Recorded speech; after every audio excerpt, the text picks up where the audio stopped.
Ouais, ça tourne, ouais. Bon, j'appuie sur Start. OK. Hello tout le monde, est-ce que vous nous entendez bien? Faut toujours commencer par un petit test technique, histoire qu'on soit sûr, quand même. Moi, je t'entends bien. Et ça, c'est déjà pas mal. Ça, c'est déjà pas mal. Ah, ça écrit dans le chat. J'attends vos retours avant de... Ah, parfait. Apparemment, on nous entend très bien. Et ça, c'est une bonne nouvelle. Il est 11h pile. Nous sommes des gens qui sont hyper à l'heure. Et ça, c'est important. Oui, ça, c'est important. Très important. Alors, aujourd'hui, gros sujet. On sait que la fin d'année en SEO est rythmée par différents événements sur lesquels il ne faut pas se rater parce que d'un point de vue business, hyper important. Du coup, on s'est dit qu'un webinar relatant toutes les bonnes pratiques et les petites choses à pas oublier pour être présent sur ces fameux marronniers qui sont le Black Friday, Noël, était hyper important.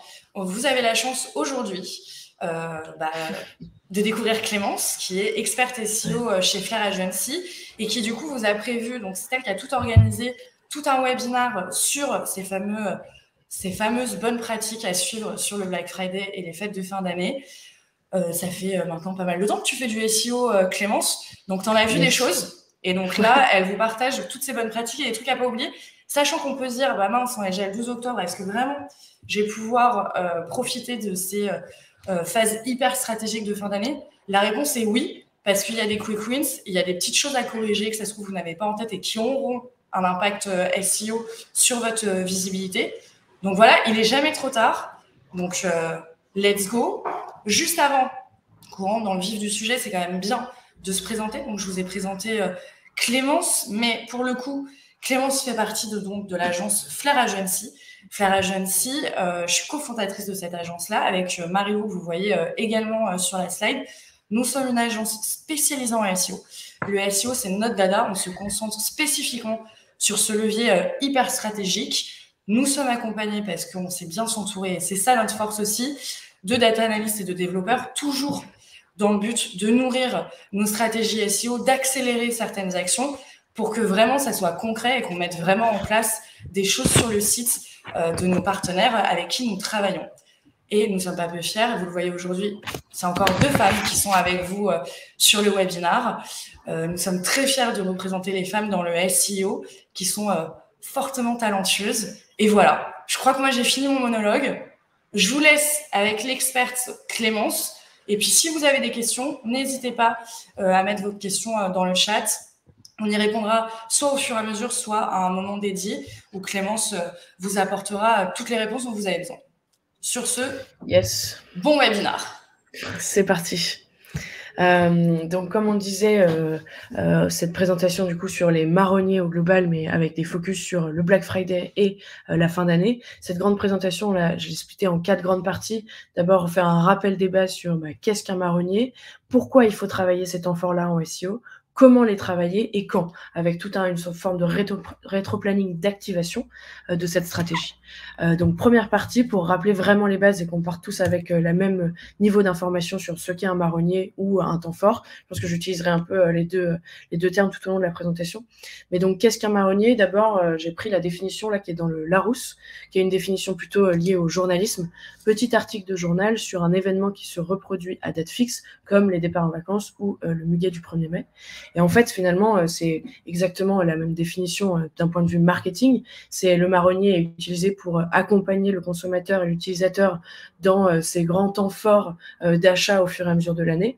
Et en fait, en SEO, c'est clairement une période forte sur laquelle on va pouvoir capitaliser pour augmenter son trafic. Et derrière, évidemment, qu'on n'augmente pas du trafic pour augmenter du trafic, mais que l'idée, c'est de développer son CA. Et donc, c'est vraiment les moments opportuns à venir travailler dans l'année SEO. Et donc, pour pour venir les travailler, il faut les avoir repérés. L'idée, c'est de connaître ces temps forts, mais liés à votre business. Si la Saint-Valentin n'a pas grand-chose à voir avec votre business, mais il ne faut pas créer des pages pour créer des pages et venir travailler un marronnier qui ne vous concerne pas. Donc l'idée, c'est d'abord d'identifier les marronniers qui vont vous concerner. Il existe plein de typologies de marronniers différents. Les marronniers saisonniers, qui sont liés par exemple à Noël, l'été, mais aussi aux vacances scolaires, à la rentrée. Donc tout ça, c'est ce qui est lié à la saisonnalité. Ensuite, on va avoir les marronniers dits commerciaux, comme on va avoir le Black Friday, comme on va avoir le Cyber Monday, les soldes d'hiver, les soldes d'été. Donc ça va être la partie marronniers commerciaux. Les marronniers liés plutôt au temps de vie, par exemple la fête des mères ou les fêtes nationales, etc. Fête des mères, Noël, Pâques, ce genre de moments-là. On va aussi avoir tout ce qui est, par exemple, lié au temps fort sportif, avec les Jeux Olympiques, Roland-Garros, tout ça, c'est des événements qui se répètent, pas forcément d'année en année, mais qui ont une vraie récurrence, tous les 4 ans, tous les 2 ans, toutes les années, etc. Et donc, c'est ce qu'on appelle vraiment le temps fort et le marronnier. Donc, l'idée, c'est d'identifier l'ensemble des marronniers et des temps forts qui vont concerner votre business avant de mettre en place une stratégie dédiée. Ici, on a identifié là, juste en violet, le moment du temps fort, le pic de recherche associé. Donc évidemment, le Black Friday, c'est en novembre. Noël, on voit que ça commence en novembre aussi. Voilà, c'est souvent sur 1-2 mois, même si ça concerne qu'une semaine, c'est le mois au global qui va rester le temps fort. Donc ça, c'est pour cette première partie de ce qu'est le marronnier et les identifier. Deuxième partie sur vraiment, il va falloir travailler ces temps forts, mais pourquoi il faut les travailler? Donc là, on va illustrer la raison pour laquelle il va falloir travailler vos temps forts. L'exemple va être basé sur le Black Friday, parce que c'est le prochain marronnier qui arrive très très vite. On vient d'avoir les French Days, là on a le Black Friday qui arrive, Noël juste après. Donc l'exemple concerne le Black Friday. En revanche, il ne faudra pas oublier que tout au long de la présentation, tout ce qui va être expliqué va concerner effectivement le Black Friday, mais c'est transposable à l'ensemble des marronniers. C'est vraiment, c'est juste l'illustration, mais ensuite vous allez pouvoir le transposer sur le marronnier qui vous concerne. Donc ici, d'abord, dans un premier temps, pourquoi on veut travailler ces temps forts-là? Déjà, sur le Black Friday, l'année passée, en 2022, 43% des Français ont réalisé leur achat en ligne. 43%, c'est quasiment le même chiffre qu'en 2020. En 2020, c'était 45%. 2020, on sait que c'était une année, disons, plutôt spéciale, avec le Covid, etc., où en fait, on a battu des records d'un point de vue e-commerçant. Donc 45%, 2022, où là, pour le coup, les boutiques étaient rouvertes, etc., on a 43%. Donc c'est vraiment un chiffre qui est encore très, très élevé d'un point de vue utilisateur au moment du Black Friday. Et donc les recherches associées au Black Friday, là on a récupéré les chiffres de Google Ads. L'idée c'était de montrer aussi que effectivement on est sur une tendance qui est grandissante d'année en année. Pour l'instant il n'y a toujours pas de baisse, c'est quand même toujours grandissant. La recherche liée au Black Friday, à la requête exact Black Friday, l'année passée, en novembre 2022, on était à 3,35 millions de recherches sur le mois de novembre, donc c'est quand même énorme. En 2021, on était un peu moins, 2021, on était à moins de 2 millions. Donc, on est vraiment sur un chiffre qui ne fait que grandir. Mais en revanche, si on regarde un peu les chiffres d'un point de vue business liés au Black Friday au global l'année passée en France, le jour du Black Friday, il y a eu moins 2% de ventes. Donc, on se dit c'est que moins 2%, mais à la volumétrie de nombre de ventes globales, c'est énorme. Et moins 2% le jour du Black Friday l'année passée versus 2021. Donc, c'est quand même assez impressionnant. Et en fait, c'est pour ça que on commence à voir une tendance à travailler pas uniquement le Black Friday. Les gens ne vont pas être intéressés que par le vendredi, mais par finalement l'ensemble de la semaine, qu'on appelle un peu maintenant souvent la Black Friday Week, qui va venir inclure le week-end du Black Friday, le lundi du Cyber Monday. Cyber Monday qui, pour rappel, est uniquement sur Internet et pas en magasin, à la différence du Black Friday qui va se retrouver en version physique dans les magasins, mais aussi en version digitale sur les sites. Et donc voilà, l'année passée, baisse des ventes le jour du Black Friday, mais augmentation de plus de 6% des ventes sur le global de la période. Donc d'où l'intérêt de venir vraiment travailler une période et pas uniquement un instant T. Et donc je le disais, le Cyber Monday qui est hyper important aujourd'hui à travailler. Donc là, c'est les chiffres pareils de Google Ads. Alors effectivement, on est sur une volumétrie moins importante, mais donc on est sur aussi une cible qui sait exactement ce qu'est le Cyber Monday, qui connaît ça. On est quand même sur des chiffres qui grandissent d'année en année. Et donc l'idée, c'est de venir travailler le Black Friday, le Cyber Monday, et de faire ça de façon complémentaire pour réussir à travailler l'ensemble de ces temps forts d'une toute petite période finalement. Et la troisième raison pour laquelle il faut absolument venir travailler le temps fort qui vous concerne, là j'ai pris l'exemple sur la requête parfum.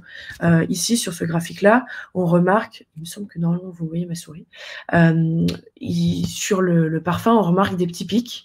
Ici, chaque année, de façon répétitive, à peu près au même niveau, qui sont en fait identifiés au mois de mai et qui s'expliquent très certainement par la période de la fête des mères. Au moment de la fête des mères, donc le parfum est associé à la fête des mères, et ensuite on voit ce pic chaque année qui est relativement identique et qui se produit vraiment au même moment. Et en fait, on voit que là, c'est le pic tout en haut. Le point culminant, c'est Noël. C'est entre le 1er et le 15 décembre à peu près. Après, il y a effectivement l'achat de dernière minute, mais que là est un peu plus dur à prévoir et donc généralement qui ne se passe pas forcément sur les sites e-commerce, mais plutôt en présentiel, pas en présentiel, en physique. Et donc du coup, sur la phase montante, ici, c'est vraiment la partie Black Friday. En fait, ici, on a le Black Friday, ici, on a le Black Friday, ensuite, on a Noël. Donc finalement, le mot-clé parfum est coupé par des temps forts. La fête des mères, le Black Friday, les French Days un petit peu avant, ensuite le pic de Noël. Et donc si, sur une requête comme celle-ci, sur une thématique comme celle-ci, on ne vient pas travailler ces temps forts, on passe quasiment complètement à côté du business lié au parfum. Et ensuite, ici, je vous ai quand même remis le graphique lié au Black Friday parfum qui est effectivement très recherché chaque année. Donc ça, c'était pour la première partie sur les raisons pour lesquelles il va falloir travailler et identifier les temps forts qui vous correspondent et qui répondent à votre business. Ensuite, on va voir ensemble justement quelle stratégie il va falloir mettre en place pour performer. Qu'est-ce qu'il faut mettre en place, quelles sont les étapes, et ensuite, dans un dernier temps, on verra effectivement la timeline de cette stratégie. Surtout, n'hésitez pas, si vous avez des questions, à les poser dans le chat au fur et à mesure, parce que je peux m'arrêter aussi sur les slides, sinon on répondra effectivement à la fin. Donc voilà, les 7 étapes clés à suivre pour la mise en place d'une stratégie marronnier et temps fort. Première étape est indispensable. Bon, je dirais que c'est dans le monde au global du SEO, l'indispensable, c'est l'analyse sémantique, mais là, encore plus. Il nous faut absolument une analyse sémantique, récupérer des insights édito pour savoir les pages que je vais pouvoir créer, qui vont du coup derrière me permettre de faire mon arborescence, développer une arborescence, créer des landing pages spécifiques avec une structure d'URL. On va voir qu'il faut qu'elle soit le plus pérenne possible. La création de contenu, travailler notre stratégie de maillage interne entre l'ensemble des contenus créés, mais aussi des contenus existants. Et enfin, la dernière étape, et pas des moindres, la mise en ligne de ces pages et la gestion de ces pages dans le temps. Donc ça fait pas mal d'étapes, mais l'idée, ça va être de les prendre plus ou moins une par une pour justement voir comment on va pouvoir réussir à être présent au moment de ces temps forts. Première étape, je le disais, analyse sémantique, indispensable, obligatoire, on ne peut pas passer à côté. Nous, chez Flair, on a, du coup, pour nous aider à faire cette analyse sémantique, on a créé un outil qui est le SMI, le Search Marketing Insight, qui est notre outil d'analyse sémantique hyper puissant qu'on utilise en interne.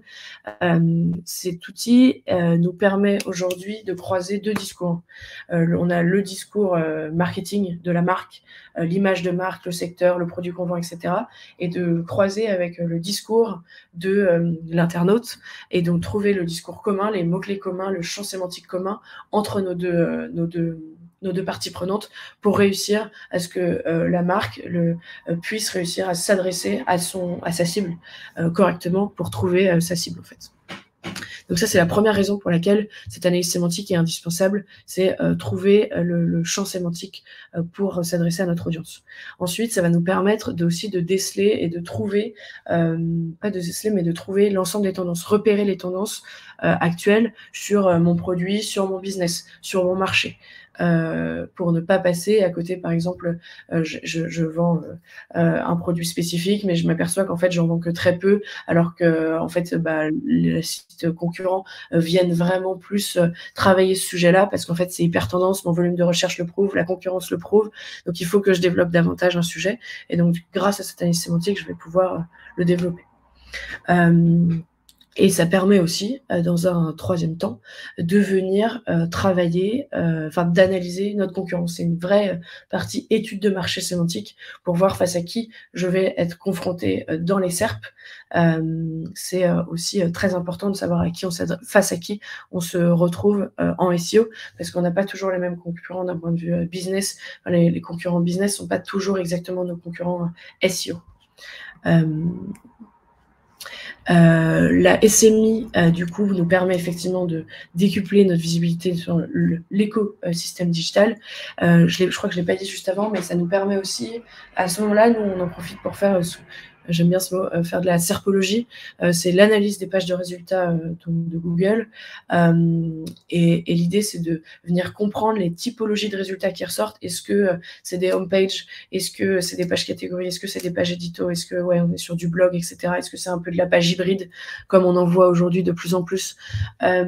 Et d'analyser ces types de résultats, types de pages qui remontent, ça va nous permettre aussi de travailler derrière, de nous dire, moi j'ai proposé une page landing page listing produit, mais en fait c'est plutôt de l'édito, les gens sont plutôt sur de la recherche de guide d'achat, et donc je vais pouvoir modifier ma stratégie de contenu, ma stratégie de création de page.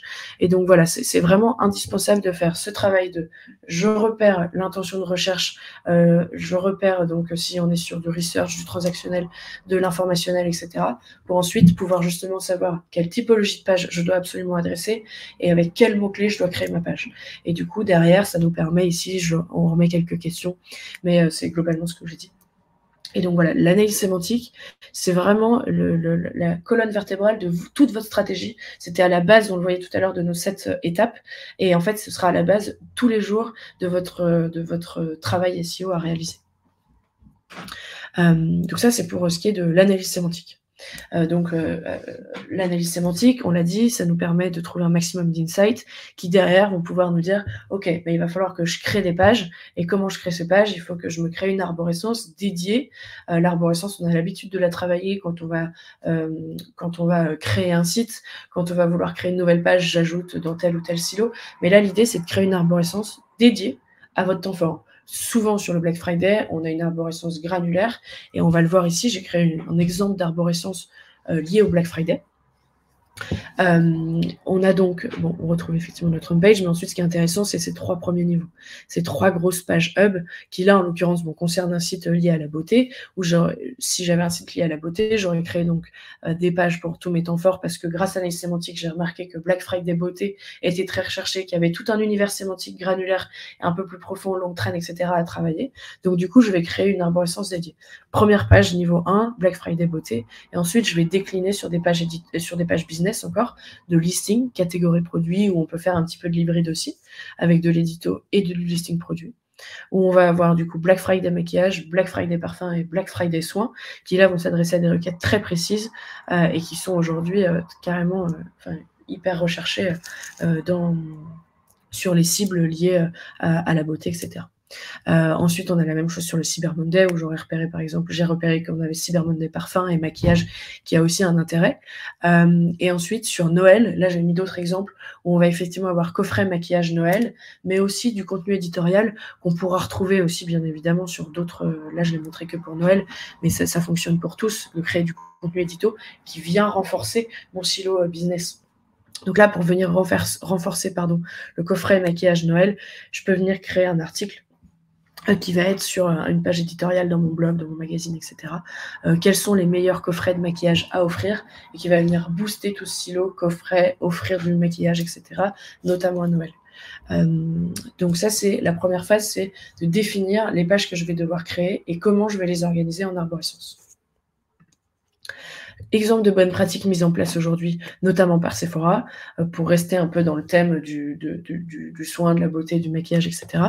On aura une page LP que j'ai appelée LP générique, qui est en fait la grosse page hub Black Friday. On parlera un peu du contenu plus tard dans la présentation de ce qui est présenté ici. Une page LP spécifique où là on va retrouver Black Friday plus, on le voyait tout à l'heure, nos requêtes, donc un peu plus spécifique, Black Friday, coffret, cadeau. Là, eux, ils ont fait le choix de mettre un listing produit parce qu'effectivement, on est sur une intention derrière, on est sur une intention de recherche qui est liée à la transaction, on est sur quelqu'un qui veut faire un achat, et donc du coup, généralement, une intention transactionnelle se transforme et se fait par une LP spécifique listing produit. Donc ça, c'était pour la partie arborescence. Je vais juste, n'hésitez pas si vous avez des questions, je bois juste une petite gorgée. Ensuite, notre objectif, c'est de capter un maximum de trafic, de répondre à un maximum de besoins et que notre site remonte le plus possible. Et on va voir qu'on a plusieurs méthodes pour capter un maximum de trafic. Petit spoiler, il va falloir intervenir à plein de moments différents du parcours et du tunnel d'achat d'un potentiel acheteur, donc d'un prospect. Indispensable de venir travailler la longue traîne. La longue traîne, aujourd'hui, elle va nous permettre d'adresser différentes typologies de pages. On va avoir, on le disait, notre page business souvent qui va plutôt adresser des requêtes courtes avec du 1 mot, 2, 3 mots, avec, on va le voir juste après des exemples, mais des requêtes un peu plus courtes. La requête longue traîne, je le disais juste avant sur la partie, donc sur la partie arborescence, elle va permettre de venir booster toutes mes requêtes qui sont potentiellement avec un beaucoup plus fort volume de recherche et avec du coup un plus fort niveau de concurrentialité, un niveau concurrentiel plus important. Et donc voilà, l'idée c'est de vraiment associer les deux pour être le plus performant possible. Et donc là, première méthode, créer des landing pages de listing. Donc on reste sur des pages de business. On le voit bien sur le site Rakuten où ils ont leur page de listing global. Là, c'était en l'occurrence au moment des French Days, qui était il n'y a pas très longtemps. Une page de listing global sur les French Days. Et en dessous, on retrouvait en fait quasiment au niveau du footer, enfin dans le footer d'ailleurs, des pages maillées qui étaient spécifiques aux French Days. On avait French Days, Xiaomi, on a Conforama, il me semble, au Castorama, ici, mais on va aussi avoir lié à l'enceinte, enceinte Bluetooth French Days. Donc là, on va vraiment viser des requêtes hyper spécifiques. On se doute bien qu'ils n'ont pas pris au hasard l'ensemble de ces requêtes-là pour lesquelles ils ont créé de landing page. C'est forcément basé sur une analyse sémantique qui nous aura fait découvrir que tel insight était hyper important, tel mot-clé était hyper important, et derrière, ça en découle par de la création de page. Première étape, création de landing page business. Deuxième méthode, création de contenus éditoriaux qui, du coup, viennent booster tout ça. L'idée, là, par exemple, c'est la Fnac qui a fait un article édito sur le Black Friday pour booster un produit spécifique. Ne passez pas à côté du Google Pixel 6a. Et donc là, on vient vraiment travailler la requête Black Friday plus le nom du téléphone. Alors que sur la première méthode, on aurait travaillé Black Friday, smartphone, Black Friday, Samsung, Apple, Google, etc. Donc des pages plus génériques sur l'ensemble des produits. Là, l'idée, c'est vraiment de booster un seul produit. Et donc, en créant du contenu éditorial, c'est une bonne solution. Plutôt que de créer une page business, on ne va pas créer une page de listing pour un seul produit, pour le Google Pixel 6a. L'idée, c'est de plutôt créer un contenu éditorial. Souvent, du coup, c'est des personnes qui vont avoir besoin de réassurance, d'outils d'aide à la décision. Pourquoi il faut choisir le Google Pixel 6a? Du coup, on peut venir développer les critères du téléphone, pourquoi il faut le choisir, etc. Et tout ça, ça permet de s'adresser à une cible plus froide, leur montrer notre expertise, leur dire pourquoi ce produit est mieux qu'un autre, et d'un point de vue uniquement utilisateur, et ensuite d'un point de vue uniquement SEO, ça va permettre de faire du maillage vers des pages catégories, et donc de booster mon univers sémantique sur une verticale. Donc ça, voilà, c'est nos deux grosses méthodos pour développer de nouvelles pages. Donc là, depuis le début, on parle de faire une analyse sémantique qui va nous permettre de créer de la page, découvrir de nouvelles tendances, etc. On n'est que sur la création. Mais en fait, la création de page, c'est bien joli, mais si mon site il n'est pas propre aujourd'hui, et ben en fait, elles ne performeront pas, elles vont pas s'indexer, elles ne seront pas bien repérées, elles ne vont pas bien se positionner, etc. Donc, l'indispensable, et si on fonctionne avec notre petite pyramide des étapes d'un point de vue SEO, la première étape, c'est toujours d'avoir un site propre. Donc, optimiser l'existant est indispensable. S'assurer que le socle technique est solide. C'est-à-dire qu'il ne faut pas que j'ai du maillage 301 dans tous les sens, une forte volumétrie de 404, pardon, une forte volumétrie de 301, de 404, pas de canonical, un problème de hreflang, voilà. Toutes les grosses bonnes pratiques SEO techniques doivent être au clair avant de s'amuser, entre guillemets, s'amuser à développer de nouvelles pages. Parce que l'idée, c'est quand même d'optimiser un maximum son budget de crawl, de favoriser l'indexation facilement et rapidement de nos pages. Et donc, il faut que ça soit correctement travaillé. Évidemment, un site 100% mobile friendly, si vous vous souvenez tout à l'heure, mais j'ai peut-être pas des chiffres d'ailleurs, on avait dit qu'on avait 43% des ventes qui avaient été faites au moment du Black Friday l'année passée sur les sites e-commerce, et que dans ces 43%, on a un peu plus de 50%, je crois, qui sont faites 50%, qui sont faites sur mobile. Donc en fait, si aujourd'hui, mon site n'est pas 100% mobile friendly, déjà je me ferme énormément de portes, 50% du business, je me ferme une porte. Donc du coup, voilà, 100% mobile friendly indispensable. Et évidemment, le temps de chargement. L'idée, c'est qu'on est sur des phases où le Black Friday, c'est souvent un petit peu la course. L'utilisateur n'a pas envie de passer à côté de la bonne affaire, entre guillemets. Et donc du coup, voilà, le temps de chargement va jouer aussi dans la réussite d'un bon temps fort. Je ne l'ai pas mis sur la slide, mais ça me fait penser aux bonnes pratiques liées effectivement à la technique, mais pas au SEO. On sort un petit peu, mais plus à l'infrastructure technique du site. En fait, souvent, le Black Friday, on sait qu'il y a des énormes pics, il y a des horaires spécifiques. On va avoir un très gros pic avant la journée, le matin à 8h, un très gros pic, à 11h30, midi, un très gros pic en fin de journée pour voir un peu ce qui reste, etc.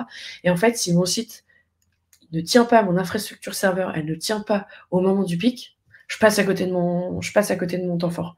Donc du coup, au-delà d'un point de vue technique, il faut que d'un point de vue technique SEO, il faut que d'un point de vue technique infrastructure web, mon site soit solide et qu'on ait fait un maximum de tests pour être sûr que ça fonctionne. Et qu'on ne se trouve pas avec une page blanche, votre site ne répond plus. Donc là, c'était pour la partie optimisation technique, mais il y a aussi la partie optimisation de l'existant d'un point de vue édito, d'un point de vue contenu des pages. La mise à jour des balises title et métadescription est indispensable. L'idée, c'est de vraiment mettre à jour ce contenu. On leur a dit, on a fait une analyse sémantique. Par exemple, j'ai fait mon analyse sémantique l'année précédente. Cette année, je veux retravailler mon Black Friday, retravailler mon temps fort de Noël. Moi, ce que je conseille, c'est la première étape, c'est on met à jour notre analyse sémantique parce qu'en fait, ça va nous permettre de déceler les nouvelles opportunités, les nouvelles tendances. Derrière, je vais pouvoir mettre à jour mon contenu, mettre à jour mes balises. Donc, je le disais, title, métadescription. Ensuite, s'assurer que du coup, je vais bien adresser tous mes contenus à l'ensemble de ces nouvelles tendances. Et ensuite, s'assurer de la présence de toutes les données structurées existantes nécessaires. On sait que les données structurées, ça bouge. Cette année, il y en a qui ont disparu. Il y en a aussi qui sont ajoutées, qui vont être ajoutées d'année en année. Donc, l'idée, c'est si l'année passée, il y avait, par exemple, je dis une bêtise, mais la donnée structurée liée au prix qui ne remontait pas, qui n'existait pas, et cette année, je fais l'état des lieux de, OK, quelles sont les données structurées disponibles ? Quelles sont les données structurées que j'ai mis en place sur mon site? Et voici celles qui, du coup, il faut que j'ajoute absolument. Il n'y a jamais trop de données structurées, ça ne vient jamais nous desservir. Donc, l'idée, c'est de mettre toutes celles qui sont disponibles, bon, évidemment, qui servent à votre business. C'est logique, quoi. Donc, voilà pour l'optimisation de l'existant. Ensuite, on le disait, l'idée, c'est d'avoir une stratégie pérenne dans le temps. Et donc ça vient se reposer aussi sur la structure de l'URL. La structure de l'URL, alors ma slide ne pèse plus, hop, voilà. Création d'une URL pérenne dans le temps. Ça signifie quoi? Ça signifie jamais, strictement jamais, de marqueur temps dans l'URL. Là, on voit qu'on a Black Friday 2022, Black Friday 2023, soldes d'hiver, smartphone, plus l'année. Le marqueur temps est à bannir dans tous les temps forts et dans toutes les pages qu'on veut, que ce soit pour les marronniers, etc. De toute façon, dites-vous que si vous indiquez un marqueur temps, c'est-à-dire par exemple l'année dans votre URL, ça veut dire qu'elle a une durée de vie que d'1 an. Si vous avez pour objectif que cette URL soit pérenne et performe d'année en année, on oublie les marqueurs temps, on fait une URL simple, claire, concise. Black Friday, soldes d'hiver smartphone, c'est tout ça, tout simplement, c'est amplement suffisant. Et ça va nous permettre du coup d'apporter chaque année un peu plus de puissance à cette page, de l'autorité, de la notoriété, et voilà, et d'améliorer son positionnement au fur et à mesure.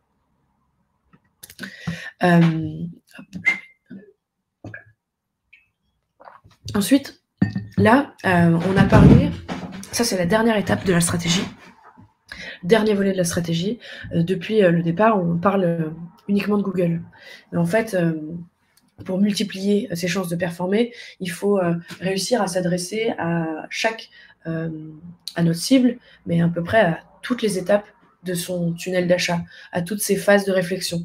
Et donc, comment on fait ça? Nous, on a un amour particulier, je trouve pas le bon mot, mais pour Pinterest.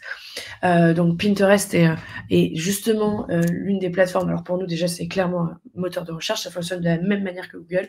Et donc du coup c'est Pinterest, on remarque que ça intervient à plein de temps forts, à plein de grands moments. Beaucoup de gens se préparent grâce à Pinterest à certains moments. On va le voir sur des moments de vie. Je pars en voyage, je déménage. Ouais, j'achète une nouvelle maison, un anniversaire, les temps forts liés à Noël, liés au Black Friday, ça marche aussi. Voilà, donc tout ça, tous ces temps forts-là, en fait, les mêmes temps forts qu'on aura repérés sur Google, fonctionnent aussi et sont tout à fait utilisés sur Pinterest. Et donc, hop, on va voir justement comment réussir à intervenir à chacune des étapes clés du parcours utilisateur. C'est le mot que je cherchais.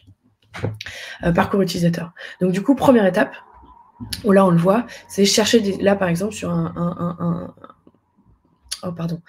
sujet lié au travel, au voyage, sur chercher des idées de vacances. Avec du coup, si on le transpose à une stratégie SEO très classique sur mon site, je vais avoir un article qui va me dire les 18 plus beaux GR de France. Et là, du coup, cet article-là que j'aurais créé sur mon site, je peux en faire du contenu SEO inspirationnel sur Pinterest. Ensuite, ça c'est la première étape, on est sur vraiment un contenu, on parle à une cible qui est plutôt froide, qui est encore relativement perdue, qui sait pas encore ce qu'elle a envie de faire, donc elle découvre le GR, elle découvre les 18 plus beaux, ensuite elle avance, elle commence à se renseigner sur ce qu'est le tracking, et donc là on va pouvoir mettre en place sur notre site des guides pratiques SEO sur, là par exemple, comment organiser son tracking, pouvoir commencer à faire un peu de mise en avant de produit, mais pas trop, plus rester encore dans l'information. Et donc cet article-là, il va aussi pouvoir effectivement découler en plusieurs épingles sur Pinterest. Troisième volet, ça va être là, on sait où on veut partir, on comprend ce qu'est le tracking. Maintenant, on va devoir passer à la phase un peu plus liée à l'achat. Donc, on arrive sur des requêtes un peu plus business. Donc là, on est sur un guide d'achat. Avant, on était sur un guide pratique. Le guide d'achat, c'est du conseil. Ok, je sais qu'il me faut une tente pour partir en trek et en bivouac, mais avant qu'il me faut quelle tente, il en existe plein. Et je fais un article de comparatif où les top tentes, ça fonctionne très bien aussi.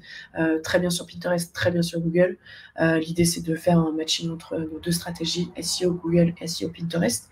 Et le quatrième, et dernier, qui est la partie uniquement business, et là, qui est liée à la fiche produit, où on peut effectivement faire aussi de l'épingle et de la fiche produit dans Pinterest.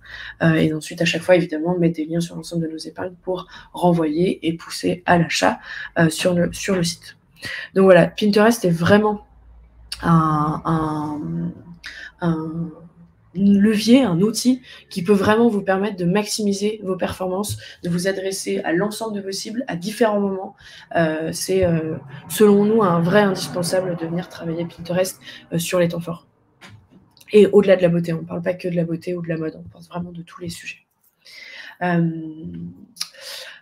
Et donc, dernière partie de la présentation, mais pas des moindres, je dirais, c'est que on a compris pourquoi il fallait qu'on les travaille, on a compris comment il fallait les travailler, quelle stratégie mettre en place, et si on veut maximiser nos chances et aller encore plus loin, travailler Pinterest. Et donc, oui, mais c'est bien gentil de devoir faire tout ça, mais quel est justement ce rétro-planning? Comment je vais pouvoir venir activer l'ensemble de ces infos? Comment je mets tout ça en place?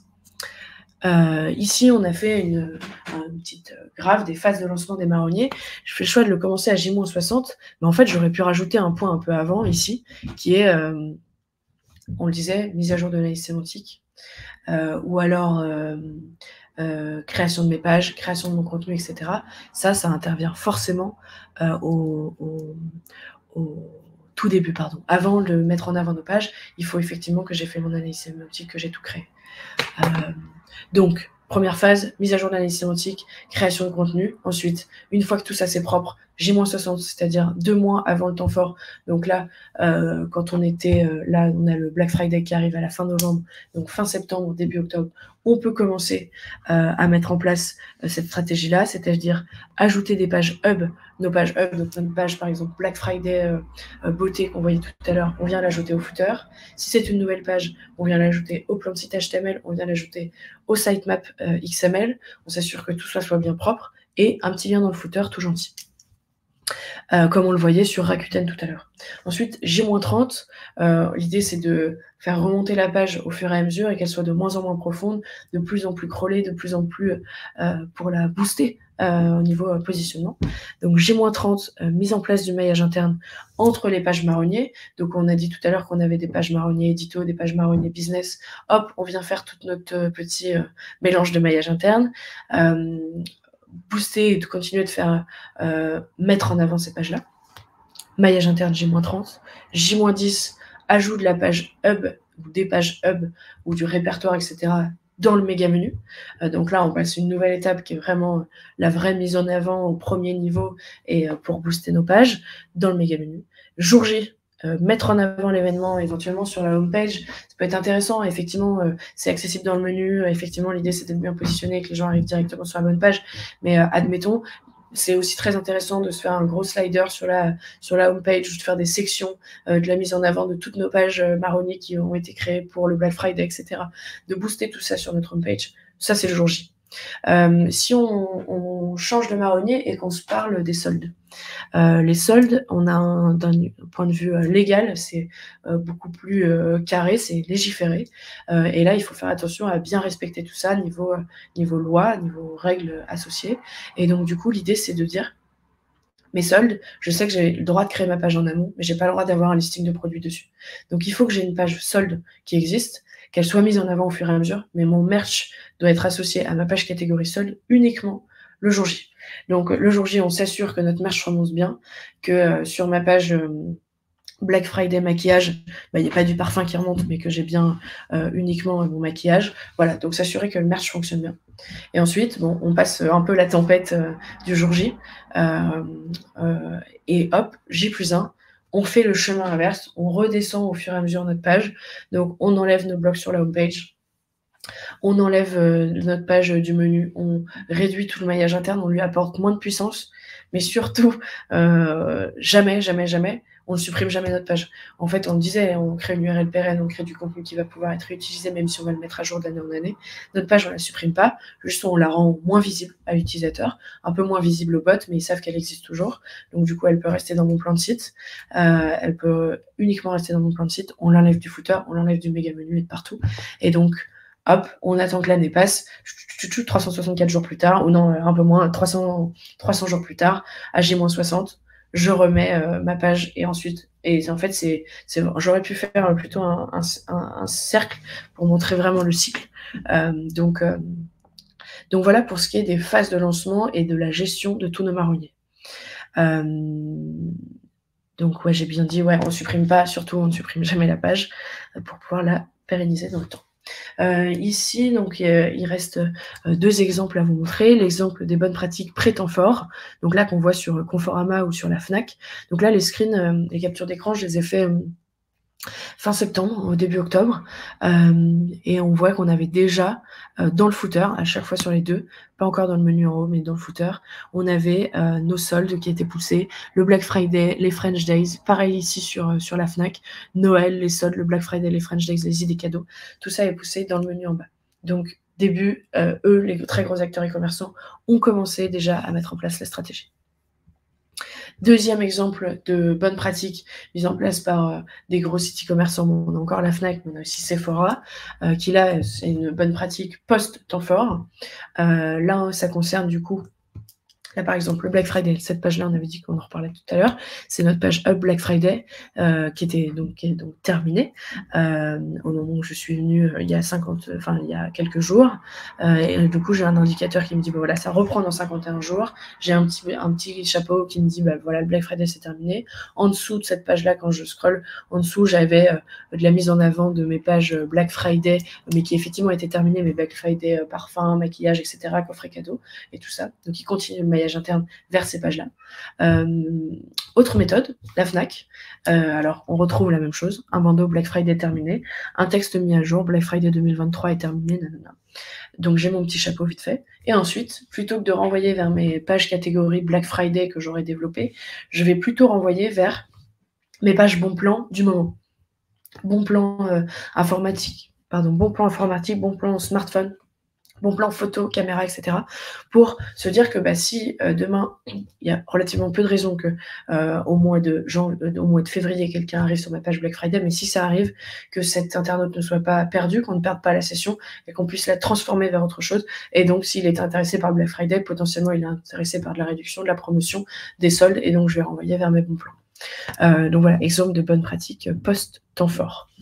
Je pense que là, on a fait le tour sur vraiment toutes les étapes et comment mettre en place une stratégie marronnier. Il faut effectivement, on l'a vu, déceler et détecter nos temps forts. Quand je travaille. Tout ça, c'est hyper clair. Enfin, j'espère que c'était hyper clair.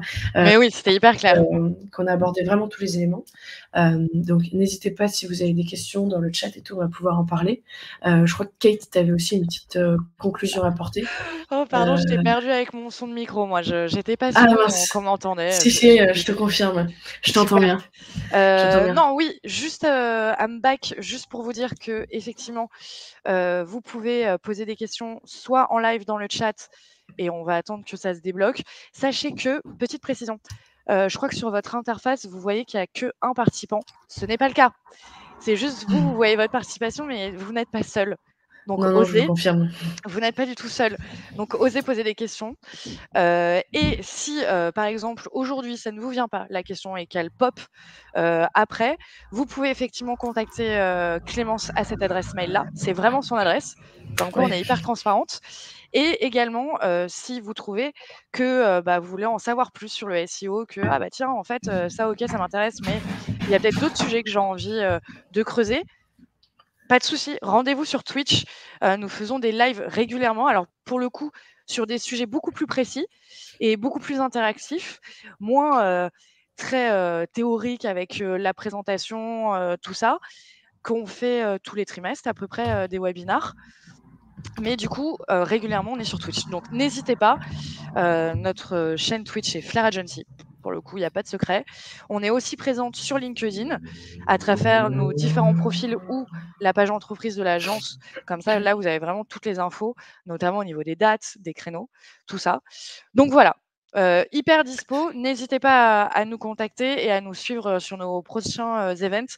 On adore ça. La proximité, c'est vraiment notre truc. Donc, n'hésitez pas. Il y a une question. Question d'Ingrid. Ouais, vas-y. Quelle est la conséquence si je change dans mon méga menu promo par Black Friday puis Cyber Monday? Déjà, j'ai une première question. Est-ce que, je vais répondre à une question par une question, même si ça se fait pas. Est-ce que l'URL changerait? En fait, si effectivement c'est une URL qui s'appelle promo et après on change juste notre title en Black Friday, ensuite on le change en Cyber Monday, etc. Effectivement, c'est pas viable. L'idée, c'est d'avoir une landing page dédiée avec une URL dédiée. Et donc, du coup, l'idée, ça va être de mettre d'abord au moment du Cyber Monday, je vais mettre dans mon méga menu, je peux garder mon univers promo parce que c'est pas forcément les mêmes produits qui vont être concernés par mes promos qui peuvent être annuelles, qui peuvent être récurrentes. Et ensuite, on a le Cyber Monday qui est un autre temps fort qui n'est pas lié à ma promo. Donc, l'idée, ça va être d'avoir mon silo promo d'un côté, ensuite mon Cyber Monday. Une fois que le Cyber Monday est enlevé et terminé, je l'enlève. Je mets à la place le Black Friday, mais c'est pas je remplace l'URL, c'est vraiment je rajoute une nouvelle page et j'enlève l'ancienne page. Je sais pas si c'était très clair comme réponse et si j'ai répondu à la question. Ingrid, n'hésite pas à nous dire si on a bien capté ta question et si voilà, n'hésite pas. Yes, Ingrid est en train d'écrire. Attention, le verdict va tomber. Était-ce clair? Alors attends, est-ce qu'il y a eu un autre commentaire? Non, on voit pas Ingrid. Bon, ça veut dire que c'était Après clair, du coup, on peut partir de ouais. ça? Ouais, on peut partir de ça. On peut partir de ça. Est-ce que toi, Ah tu non, attends, avais il y a eu une réponse. L'idée était de suivre ta reco en changeant d'URL, en effet. Ah oui, d'accord, OK.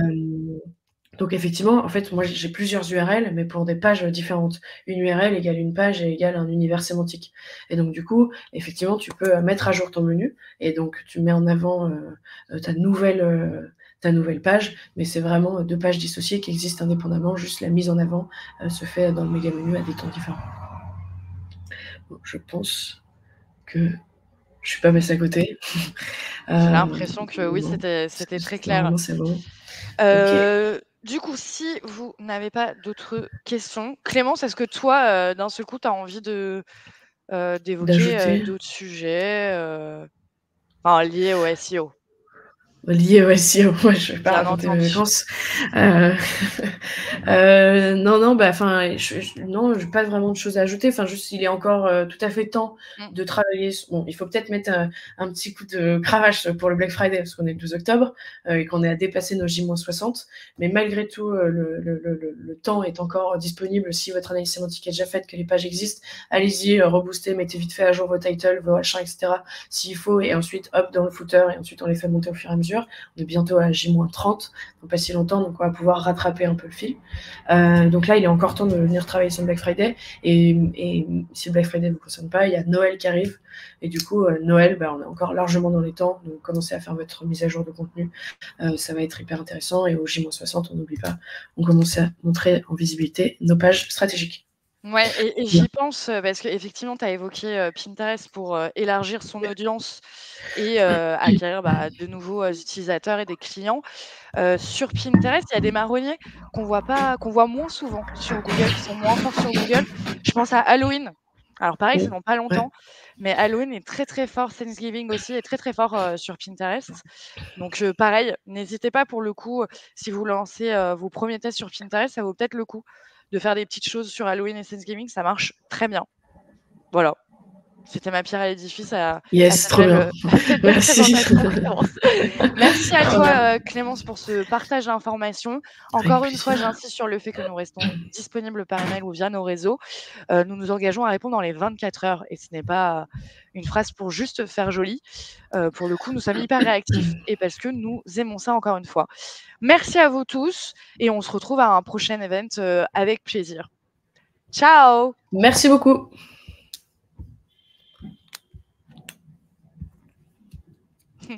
J'essaie de couper le webinaire. Bah oui. Et ça va arriver. Je vais réussir à quitter. Mais parce que j'ai du mal à vous quitter, c'est pour ça. Mais comme ça, on peut dire merci à Julie, merci à Ingrid, merci à Grace Voilà, qui merci. était Merci présente les et qui girls. nous dit merci. Ouais.